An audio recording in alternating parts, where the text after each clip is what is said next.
Ézéchiel chapitre 20. Sakeraki Gragosh Tapaladiava.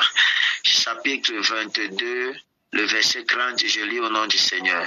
Je cherche parmi eux un homme qui élève un mur, qui se tienne à la brèche devant moi en faveur du pays, afin que je ne le détruise pas, mais je n'en trouve point.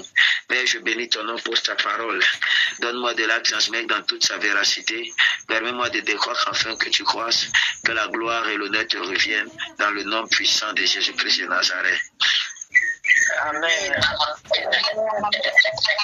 Soyez bénis dans le nom puissant de Jésus-Christ de Nazareth. Amen. Amen. Écoutez-moi, mes amis. Elisabeth, merci, c'est Elisabeth. J'aimerais te parler très rapidement sur le thème l'intercesseur. L'intercesseur. Quelqu'un dit avec moi l'intercesseur. Celui qui se tient à la brèche. Celui qui se tient à la brèche. Écoutez-moi, mes amis, aujourd'hui, l'Église, permettez-moi de le dire ainsi, est remplie de prières orgueilleux. Des prières orgueilleux, mes amis, c'est-à-dire des personnes qui prient, mais qui ne se soucient que d'elles-mêmes. Et je disais, dernièrement, j'étais en train de discuter avec, je pense que c'était un politicien, quelque chose comme ça, et je lui disais, tu sais, le problème des personnes dans cette nation, c'est que tout le monde,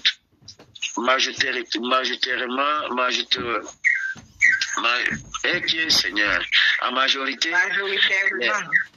voilà, non, laissez-moi tranquille, laissez-moi prononcer comme Amen.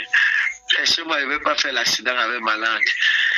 En majorité, mes amis, les personnes à autorité, c'est-à-dire les politiciens, sont animés de l'esprit que je vais appeler le désir de succès individuel et personnel. Tout le monde veut réussir pour sa propre vie. Lorsque vous voyez, par exemple, au sein d'un gouvernement, et vous entendez quelqu'un, un seul individu détourner, par exemple, 23 milliards, mes amis, 1 milliard, même si tu manges 100 000 tous les jours, tu ne peux pas finir 1 milliard en 5 ans. Parce qu'on parle de 1 milliard, c'est 1000 millions. Bon, quelqu'un qui s'assoit et il détourne à lui seul 23 milliards, mes amis. 23 milliards pour lui seul. Il ne prend même pas un. Et il ne le fait pas une fois, il ne le fait pas 2 fois. Tout au long de sa carrière et de son processus. C'est pour dépenser l'argent, la commande et faire quoi avec? C'est-à-dire, tu veux tellement réussir que tu ne penses même pas à l'intérêt. À l'intérêt commun. Et aujourd'hui, dans l'église est remplie de personnes comme ça. Des prières orgueilleux, mes amis. Et ce soir, j'aimerais partager avec vous un enseignement profond sur l'intercesseur, mes amis.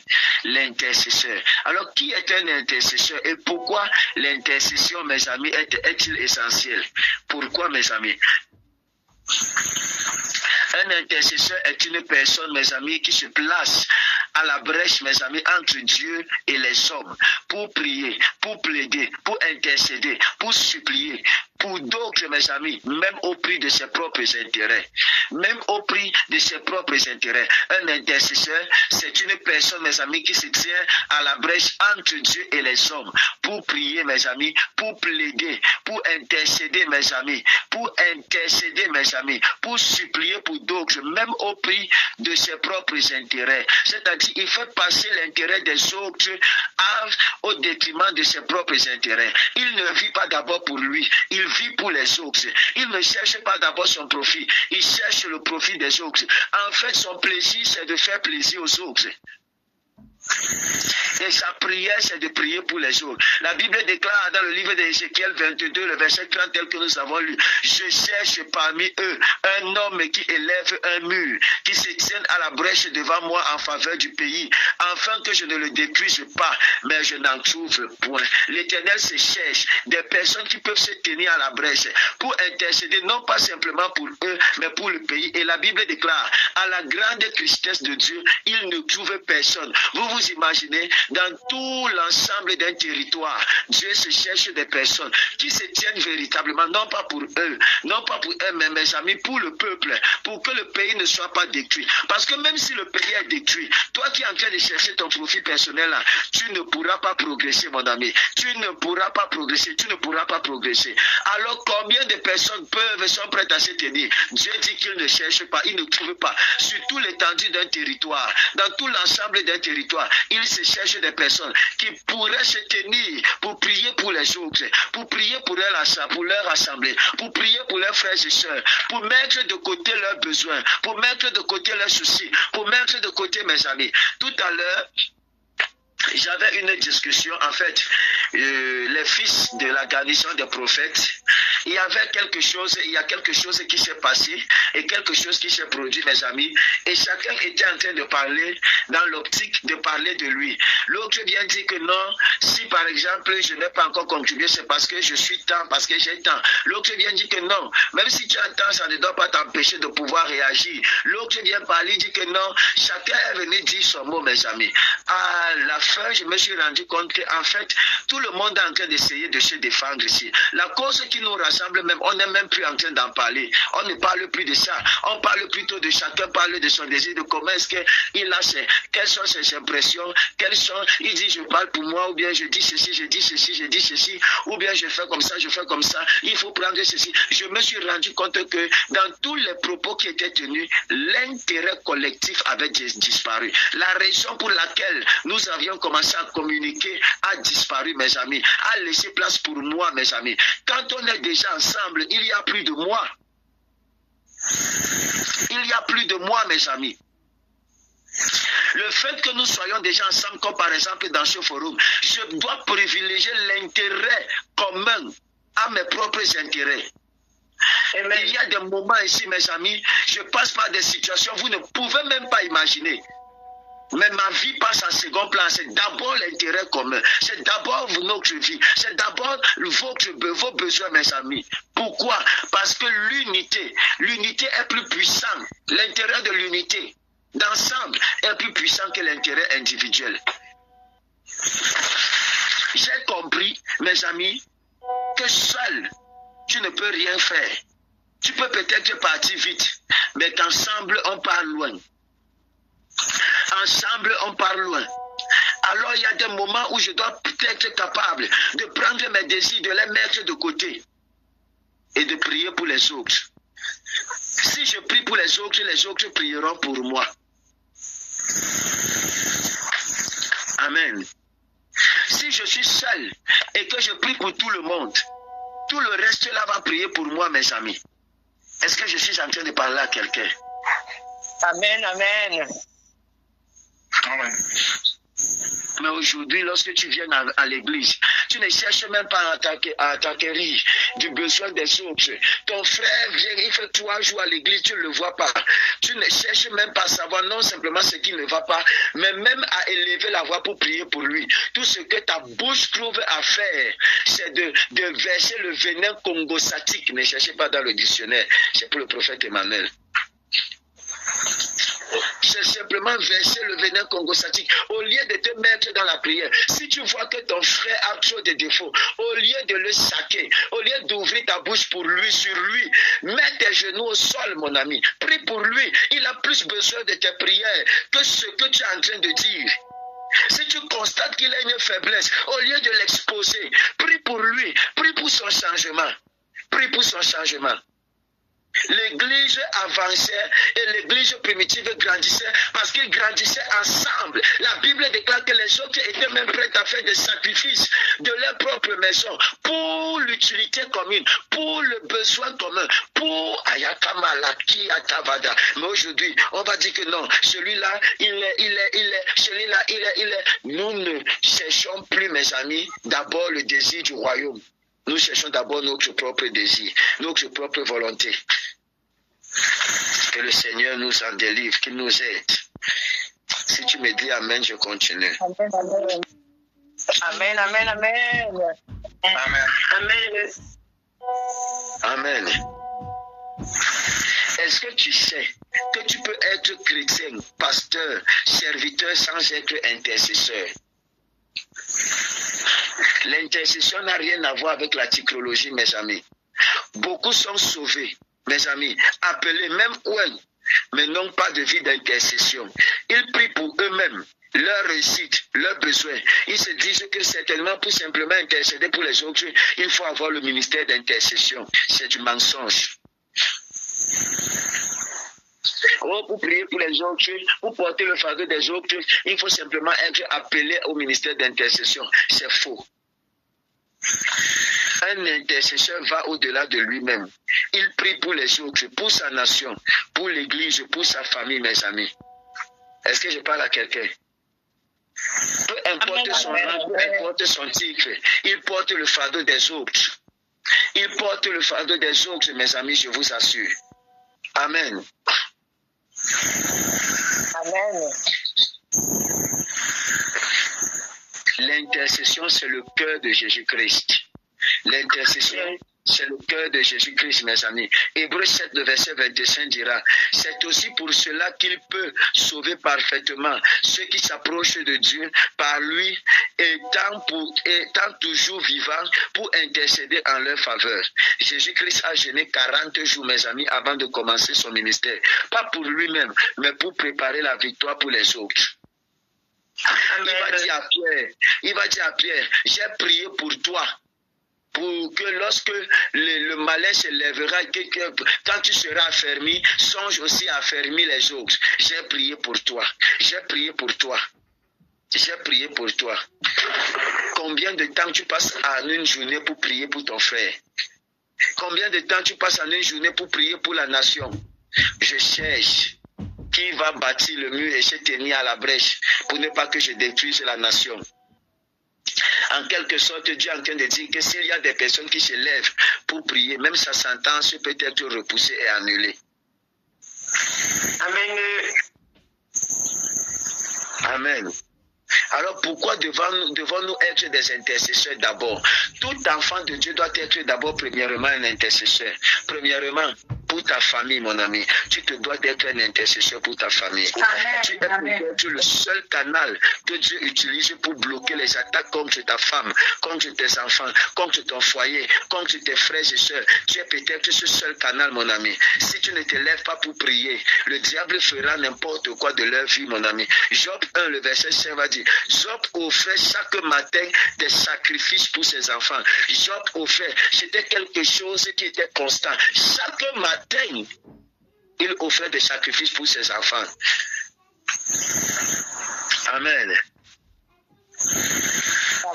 Deuxièmement, tu dois être un intercesseur pour ton ministère, pour ton appel. Quelqu'un va me dire là que est-ce que je suis pasteur pour avoir un ministère? Mes amis, même le ministère d'assistant, de donner, même le fait de donner, de soutenir l'œuvre de Dieu, c'est un ministère. Nous sommes tous des prédicateurs de l'évangile. Nous prêchons l'évangile au travers des moyens que Dieu nous a donnés, mes amis. Si Dieu t'a donné l'argent, il t'appelle à prêcher avec l'argent. Si Dieu t'a donné la prière, il t'appelle à prêcher avec la prière. Nous tous, mes amis, nous sommes tous des intercesseurs, mes amis. Nous sommes tous des prieurs. Est-ce que je parle à quelqu'un? Un ministère sans intercession sera un ministère facilement, mes amis, faible et facilement attaqué. Un ministère sans intercession et sans intercesseur est un ministère qui se détruit, que l'ennemi détruit finalement, facilement. Lorsque le diable va s'introduire pour apporter la division et commencer à détruire un ministère, il commence déjà par s'introduire dans le groupe d'intercession. Après le groupe d'intercession, mes amis, il s'introduit dans le groupe de louange et d'adoration. Les deux groupes-là, lorsque le diable parvient à s'infiltrer dans les deux groupes-là, ajouté au groupe des anciens, c'est fini, le ministère tombe. vrai. Merci. Dis ça encore bien, s'il te plaît. C'est bien vrai. Merci. C'est l'une des tactiques les plus vieilles du diable. Depuis, il entre dans l'intercession. Il commence à semer la division dans le cœur des intercesseurs. Et les intercesseurs commencent à être discrets. Ils commencent à vous fabriquer des visions. Des visions où un intercesseur va venir dire que l'autel est maudit. L'autel est déjà gâté. Le pasteur a fait telle chose. J'intercédais et puis j'ai commencé à voir. Vous commencez à avoir des fausses visions. Et la vision, s'y crée la division. Après, il entre dans la chorale pour semer l'impudicité au sein de la chorale. Ayakati, Kapalund, Ania, notre prophète. Eskakwa, Shipra, Idaliava. Are you understand? Alors, si vous ne veillez pas et vous ne priez pas, vous ne pouvez pas être un groupe, quel que soit le groupe que vous êtes à l'église, si vous n'avez pas une vie de prière d'ensemble. Une fois que vous vous laissez, que chacun commence à prier seul pour lui seul, mes amis, facilement le diable va vous manipuler. Je vous ai déjà dit que ce que le diable combat, c'est l'amour et l'union, mes amis. Il va s'infiltrer. Si vous n'avez pas de vie de prière, une chorale doit avoir même des moments de retraite d'ensemble. La retraite seulement pour la chorale. Ce n'est pas seulement les pasteurs qui jeûnent et qui prient, mes amis. La retraite des choristes, mes amis. Les moments, la conférence des choristes. Vous passez des conférences où vous appelez des hommes de Dieu, des personnes qui sont supérieures à vous, pour vous entretenir, pour vous enseigner, mes amis. Oh, comme une vérité. C'est ça qui va vous amener à grandir. C'est ça qui va vous amener à grandir et à développer des liens solides, en gardant le feu de la prière et de la consécration. Amen. Vous êtes un groupe d'intercesseurs parmi les femmes de l'église. Vous ne faites jamais de conférences. Vous ne prenez jamais de requêtes. Vous n'invitez jamais des personnes que vous savez. Cherchez des personnes autour de vous que vous savez que non, ceux-ci ce sont des intercesseurs. Laissez que ces personnes viennent avec vous pour faire des conférences d'intercession, pour faire des moments de prière, des requêtes d'intercession, au travers desquels vous serez un parti. Yes, Oh, katamela intano prefeta lia katoshko pradima melahi kalushka paradia mandos kosefeve tei karakabadosh pro onse prafita vala quadia. Seigneur, aide-nous dans le nom puissant de Jésus-Christ. Amen. Amen. Luc chapitre 22, le verset 31 au verset 32. Jésus-Christ dit à Pierre, Simon, Satan vous a réclamé, mais j'ai prié pour toi. Satan t'a réclamé, mais j'ai prié pour toi. Vous comprenez? La troisième raison pour laquelle tu te dois d'être un intercesseur, c'est pour ta nation et ton église. La Bible déclare prier pour le territoire dans lequel vous êtes, car de là dépend votre prospérité. Plus tu pries pour la nation, plus la nation te reconnaît. Est-ce que tu sais que quelqu'un qui prie constamment pour la nation a la facilité d'avoir des ouvertures et d'entrer où il ne pouvait pas? J'ai compris ça quand j'ai commencé à prier pour le Cameroun, mes amis. J'ai commencé à avoir des facilités, des accès, facilement. Amen. Il y a une fois en début d'année ici, là, nous avons pris, mes amis, je pense que c'était 3 semaines. 3 semaines de jeûne et de prière pour le Cameroun. Au sorti de ce programme-là, j'ai commencé à avoir des rencontres. Plus tu pries pour le territoire dans lequel tu es, plus ce territoire t'ouvre les portes. Si tu n'es pas un intercesseur et que tu pries simplement pour toi sans prier pour ta nation, certains territoires, certains lieux vont te résister. Or, plus tu élèves la voix dans le règne spirituel pour la nation, plus les autorités, même les entités de la nation, commencent à reconnaître ta voix. Lorsque tu parles, les esprits obéissent parce que tu es déjà une fois autorisé dans la nation. Est-ce que je donne la révélation à quelqu'un? Amen. Amen. Certaines portes vous seront facilement ouvertes si vous priez pour la nation. Amen. Priez pour la nation. Priez pour l'église, mes amis. Est-ce que je parle à quelqu'un? Priez. Prie pour tes amis, mes amis. Prie pour tes amis. Dieu cherche des voies pour, mes amis, intercéder et empêcher les jugements. Amen. L'intercesseur est un gardien spirituel. Isaïe chapitre 62, le verset 6 au verset 7. Il dit, sur tes murs, Jérusalem, j'ai placé des gardes. Vous qui rappelez un souvenir de l'Éternel, point de repos pour vous. Il dit, sur tes murs, l'intercesseur est un gardien, mon ami. Quand tu intercèdes, tu veilles. Plus tu intercèdes pour ta famille, tu veilles pour ta famille. Plus tu intercèdes pour tes enfants, tu veilles pour tes enfants. Tu veilles, tu deviens alors à la brèche et tu te rends compte que rien n'arrive sans que tu n'aies été informé dans le règne spirituel. Parce que plus tu passes le temps dans le règne spirituel à prier pour eux, plus avant que les choses n'arrivent, le ciel va t'informer. Amen. Amen. Dites amen bien. Amen. L'intercesseur, mes amis, déclenche des délivrances. Actes des Apôtres, chapitre 12, le verset 5 au verset 7, mes amis.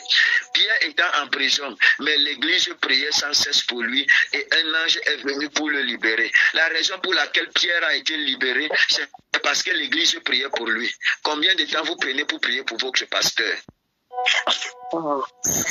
Combien de temps vous prenez pour prier même pour la famille de votre pasteur? Combien de temps vous prenez pour prier, mes amis, pour lui et pour sa famille? Il en a besoin, mes amis. Il en a besoin. La puissance de l'intercession collective, mes amis, au personnel, peut changer des vies, ouvrir des portes, ouvrir des prisons spirituelles et inverser des verdicts, je vous assure. Amen. Amen. Amen.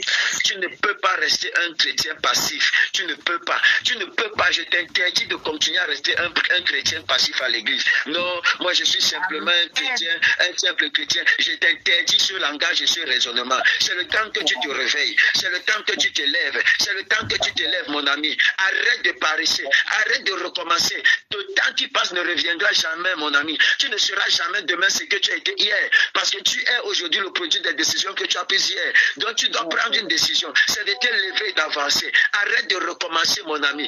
Arrête de recommencer. Arrête de te laisser distrait par des esprits de famille qui veulent t'empêcher de continuer. Tu n'es pas un simple chrétien. Tu n'es pas un simple fidèle. Tu n'es pas un simple enfant de Dieu. Deviens un fils. Tu es un maillon fort pour la chose de Dieu. Tu es un maillon fort pour l'œuvre de Dieu. Tu es un intercesseur.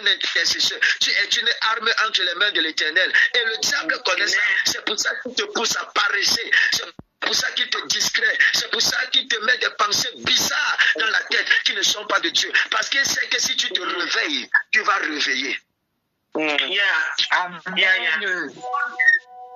Il sait que si tu restes éveillé, le problème du diable, mes amis, ce n'est pas que vous priez. C'est que votre prière devienne... Son problème, c'est que votre prière devienne un rituel. Amen. Ouais. C'est-à-dire que tu ne pries pas de façon circonstancielle. C'est que tu pries jusqu'à ce que tu voies. Tu ne pries pas pour l'exaucement, tu pries jusqu'à ce que l'Éternel t'exauce. Tu pries jusqu'à voir le changement. Alors il va te laisser prier de façon saisonnière. C'est-à-dire tu vas prier aujourd'hui, après quelques temps tu vas t'arrêter. Demain tu vas prier, après quelques temps il va encore te fatiguer. Après tu vas encore prier, après quelques temps tu vas encore te reposer. Tu vas encore prier et tout. Ça sera comme ça. En fait, tu auras le bégayement spirituel dans la prière. Tu vas prier en bégayant. Tes prières seront entrecoupées. Tu vas attraper la maladie qu'on appelle le bégayisme spirituel priétal. Ne cherchez pas dans le dictionnaire. Tu seras atteint du virus appelé bégayisme spirituel, mes amis, priétal. C'est un virus qui ne peut que changer. C'est un virus qui ne peut que... L'antidote, mes amis, de ce virus-là, c'est l'intercession activée. Amen. Amen. Amen. Amen. Oh, papa, c'est fort. Amen. Amen. Amen. Je prie que le Seigneur vous libère de ce genre de virus. Amen. Amen.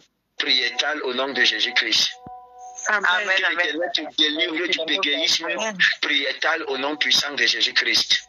Amen. Amen. Quelqu'un qui est atteint du bégayisme priétal, c'est quelqu'un qui avorte constamment ses projets. C'est-à-dire, tu commences quelque chose, après tu avortes. Tu commences l'autre chose, tu avortes. Tu commences l'autre chose, tu avortes. Tu es multitâche sans une tâche. Multifonction sans fonction. Wow. Aquara, per aquari atament, ani profèche, prafatadi. Que le Seigneur nous aide, mes amis. Amen. Amen. Amen. Amen. Tu ne peux pas continuer. Tu as une grande responsabilité sur tes épaules. Alors je t'interdis de continuer dans le sommeil. Même s'il fallait que je te verse l'eau chaude, je vais te verser l'eau chaude. Même s'il fallait que je te réveille par la force, je vais te réveiller. Tu vois, je vais commencer à vous mettre la pression dans la prière. Je vais rester ici dans ma chambre de prière. Je commence à prononcer vos noms en désordre dans la prière. Tu vas sentir une pression pour prier. Toi-même, tu ne vas pas comprendre d'où ça sort. Quand tu es peu de dormir, je vais te réveiller dans la prière. Amen. Merci, papa. Amen, amen, amen. À compter de ce soir, je vais écrire tous vos noms sur un papier. Je mets ça sur l'autel de prière. Je pose mes genoux dessus. Seigneur, réveille le feu de prière dans cette personne-là. Amen. Tu ne peux pas continuer comme ça. Tu es l'instrument par lequel l'Éternel doit sauver ta famille.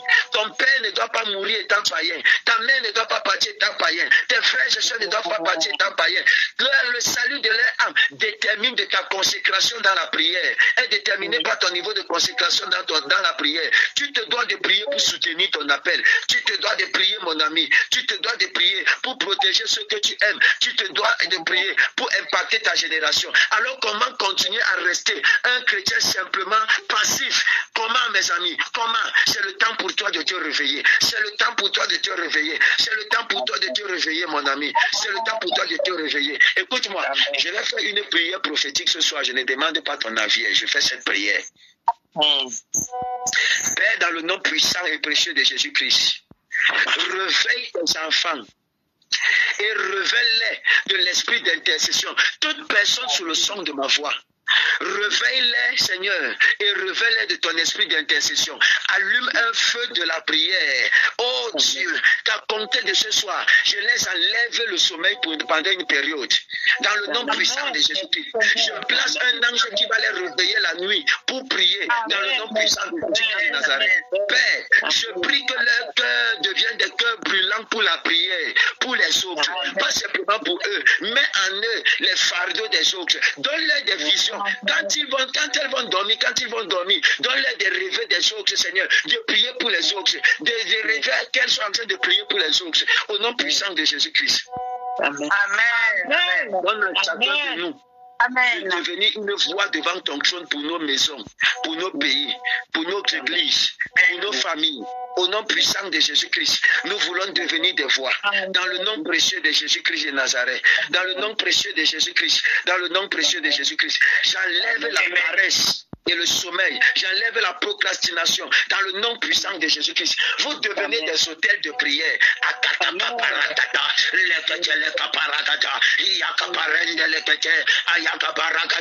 Je veux prier. Encore prier. Je veux prier jusqu'à tu m'exauces. Aya, Sakavarate. Soyez bénis dans le nom puissant de Jésus-Christ.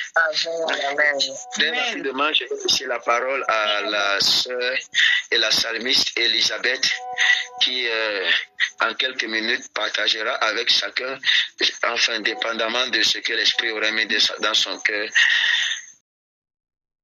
N'hésitez pas à liker, à partager la chaîne et à vous abonner. Soyez bénis.